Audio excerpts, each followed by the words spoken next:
Hi, good morning to all. हमें उम्मीद है आप बहुत अच्छे होंगे। तो आज एक लाइट का छोटा-सा टॉपिक जिसको बोलते हैं रिफ्लेक्शन ऑफ लाइट, उसको आज हम स्टडी करेंगे, देखेंगे होता है क्या रिफ्लेक्शन ऑफ लाइट, ठीक है?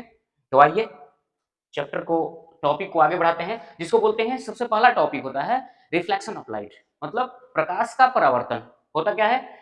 तो इसका डेफिनिशन देख लेंगे जो आपके बोर्ड में पेपर में आता है। Reflection of light is the phenomenon of bouncing back of light in the same medium. किसमें? एक सेम मीडियम में। कब? When striking the surface of any object. जैसे कभी आपने देखा होगा, आप बचपन में एक बॉल से खेले होंगे, तो बॉल लिए होंगे तो बॉल को कोई खेलने वाला आपके साथ नहीं होगा, तो आप क्या करते होंगे? बॉल को लेकर दीवार पर पटकते हैं, स्ट्राइक करके वो वापस आता है। कहने का मतलब, आप अगर बॉल को दीवार से टकराते हैं तो वो किधर आता है? आप ही की तरफ आता है। जिस मीडियम से आपने फेंका है उसी मीडियम से वो बाउंस बैक करके आ जाता है। तो उसी तरफ से रिफ्लेक्शन ऑफ लाइट भी परावर्तन जस्ट सेम इसी के जैसा वही काम करता है कि वो भी बाउंस बैक करता है। क्या करता है? बाउंस बैक करता है उस लाइट को। अब बशर्ते यहाँ डिफरेंसेस क्या है? यहाँ डिफरेंसेस ये है कि वहां बॉल को हमने स्ट्राइक करा रहा था और यहाँ हम लोग लाइट को स्ट्राइक करेंगे। तो ध्यान देंगे, इसमें ध्यान देने वाली एक बात क्या है?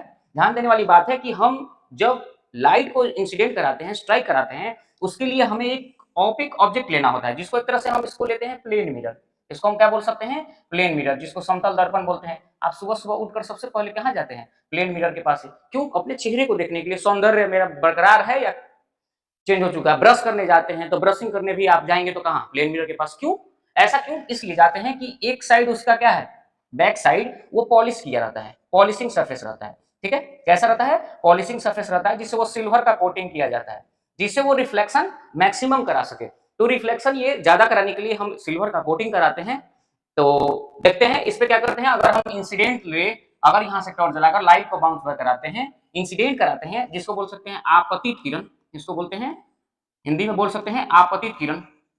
अगर किसी किरण को आपतन कराते हैं तो यहां से एक सरफेस पर टकराएगा प्लेन मिरर पे। ठीक है, इसको बोलते हैं पॉइंट ऑफ इंसिडेंस। ये ऐसा पॉइंट है जहां पर आप पॉइंट के आकर क्या करता है? लाइट टकराता है, जिसको बोलते हैं आपतन बिंदु। क्या बोलते हैं? आपतन बिंदु। इस आपतन बिंदु से क्या होता है? लाइट टकराया और सेम मीडियम में रिफ्लेक्ट होकर चल जाएगा, जिसको बोलते हैं परावर्तित किरण। इसको क्या बोल सकते हैं? परावर्तित किरण। नेक्स्ट, जब लाइट आया, स्ट्राइक किया और ये बाउंस बैक किया, ठीक, तो एक नॉर्मल बनता है। किसके रिस्पेक्ट में? ये मिरर के रिस्पेक्ट में। और ये नॉर्मल पे बनता है तो ये नॉर्मल 90 डिग्री के लॉ को फॉलो करता है और 90 डिग्री पे बनता है, जिस इससे ये दोनों एंगल प्रूफ हो जाता है कि दोनों कितने होंगे? 90 डिग्री होंगे। आप जानते हो, सर्किल में पढ़े होगे, चाहे किसी में लाइन में या मैथ्स वगैरह में पढ़े होगे, कि ये कभी भी एक लाइन पर एक साइड का एंगल कितना होता है? 180 डिग्री और दूसरे साइड का 180 डिग्री। तो ये 90-90 में डिवाइड होंगे दोनों दोनों साइड। तो ये एक एंगल जनरेट करेंगे। जैसे यहाँ पे ये इंसिडेंट रे आया तो नॉर्मल से एक एंगल बनाएगा, जिसको बोलते हैं एंगल ऑफ इंसिडेंट, जिसको आई से हम डिनोट करते हैं। ठीक है, नेक्स्ट, जब ये बाउंस बैक करेगा तो एक और एंगल बना के जाएगा, जिसको बोलते हैं रिफ्लेक्शन ऑफ लाइट, जिसको एंगल आर से डिनोट करते हैं। ठीक है, आप ध्यान रखिएगा कौन सा मैंने एंगल बोला? Angle of incidence. और दूसरा कहने बोला एंगल ऑफ रिफ्लेक्शन। ठीक, यहां तक तो बच्चे सब समझ लेते हैं, सब सीख लेते हैं, जान लेते हैं। लेकिन जब क्वेश्चन, जब पेपर आता है तो पेपर दे देता है कि मिरर से इंसिडेंट एंगल के बीच में एंगल ये है, तो बच्चे मान लेते हैं अक्सर कि वो आई ही का वैल्यू दिया हुआ है। लेकिन ये ऐसा नहीं करना, ये गलत बात है। ठीक है, तो आप सोच रहे हो कि सर तब इस एंगल को क्या बोलेंगे? तो इस एंगल को हम लोग बोलते हैं ग्लांसिंग एंगल। क्या बोलते हैं? Glancing angle.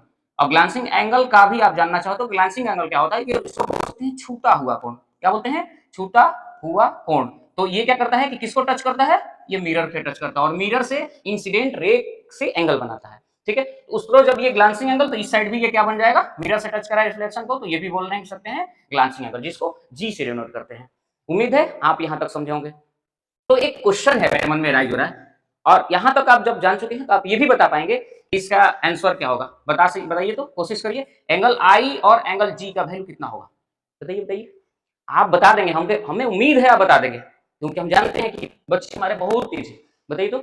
एंगल जी और एंगल आई का बहुत बढ़िया बताया गया उन्होंने, कितना? 90 डिग्री। क्यों? तो देखिए सर, आपने खुद लिखा है कि एंगल जी और एंगल आई दोनों मिलकर कितने डिग्री हो रहे हैं? तो 90 डिग्री हो रहे हैं। ठीक है, तो ऐसे आप बता सकते हो। तब दूसरा क्वेश्चन अगर एराइज होता है कि एंगल आर और एंगल जी ये भी बताना हो, तो आप बता पाओगे? हाँ सर, क्यों नहीं। ये एंगल आर रिफ्लेक्शन वाली और ये एंगल जी, दोनों को अगर हम सम करेंगे, समराइज करेंगे, तो वो भी सर 90 डिग्री ही होगा। ठीक है, तो बहुत बढ़िया।